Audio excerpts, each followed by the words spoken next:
Hey guys, it's Ben the Coin Geek at Old Pueblo Coin, and I'm excited today to take a deeper dive, a little bit deeper dive, on a piece that I will rarely see or own.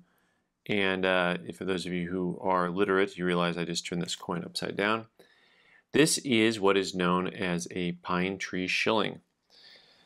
So, very cool piece. You see the date on here, 1652. And one of the things that I learned when I was going through these is that they're all dated 1652, even though they were not all made in 1652. And the thing that we're going to look at here is a very, very basic bit of information. What's fun to me about a lot of the numismatic stuff that you get into is just kind of the journey you go on. You can get deep, deep into books on these guys and learn more and more about each variety and sub-variety. And we're going to talk a little bit here about the different types that they have. This one is not identified down to the no number, which would kind of be like talking about a VAM number on a Morgan dollar, if you will, where it's the die varieties, versus like just a major known type, right? There's major known types, so like small and large, which would be kind of like saying, oh, it's the 1878 reverse of 79 Morgan, which is a major type, not necessarily a VAM. And then you can get down to the die varieties. So this one, it does not have the die variety on it, and I know the engineer is going to have fun trying to find out what the die variety is on this before we sell it. I would tell you that, well, let's just show you first and foremost what NGC called this coin a VF30 1652 Pine Tree 1S. That's 1 shilling over here, Massachusetts. So the small, that's the type there. It's got the small. They have a small and a large. One of the things that I learned about these when I was going through the old red book, because that's where I'd get the knowledge based on the basic knowledge on these guys, is that first they had the oak tree, the willow, and then the oak, and then finally after that you get to the pine tree. The pine tree shilling is the most available and affordable in the group, and you can see the prices are kind of all over the place on these guys, but you can see some of the different types. They have a little 3p piece, a 6p, the shilling on the large and the small planchet. So this is the small planchet, the oak tree, and the willow tree. The willow tree numbers are huge, and the oak tree, one of the things that's fascinating to me is the oak tree, the branches kind of go every which way. In the willow, I was thinking the branches would kind of hang down, but they also seem to go every which way. And, the pine tree shilling looks more like a pine tree. It's just the branches go out and up. The thing that was interesting to me about these guys is that, they are patterned. They came right after the New England shilling, which is too easy to counterfeit. But that the oak trees were actually made, here you go, we got the willow trees were struck from 53 to 60, the oak trees from 60 to 67, and the pine trees from 67 to 1682.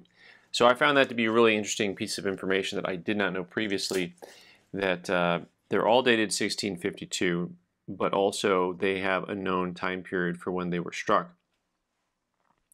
We can talk a little bit about the grade here. It is kind of tough to grade these guys because, of course, for the average collector and the average dealer out there, unless you really specialize in these, you don't see a lot of them.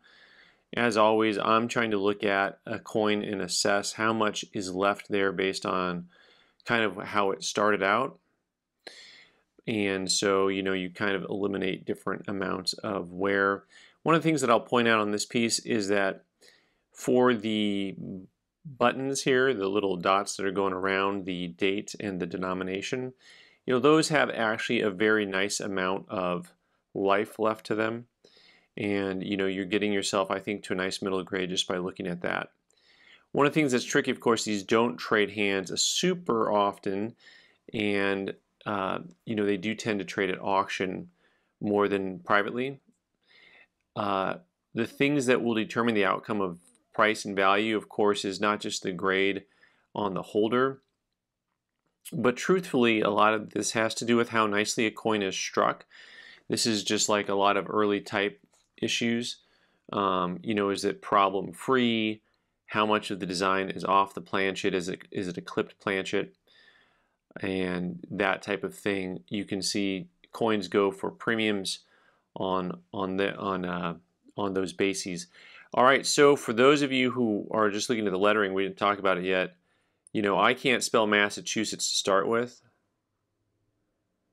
so I feel better that they couldn't either. But also on the back, a little bit easier to see is the NEW, New ENGLAND, New England. So pretty cool pieces on these. You know, sometimes I hear the term New England and all I can think of is the Patriots. But of course, New England was called New England because of England, right? At some point in time, we kind of need to remember that.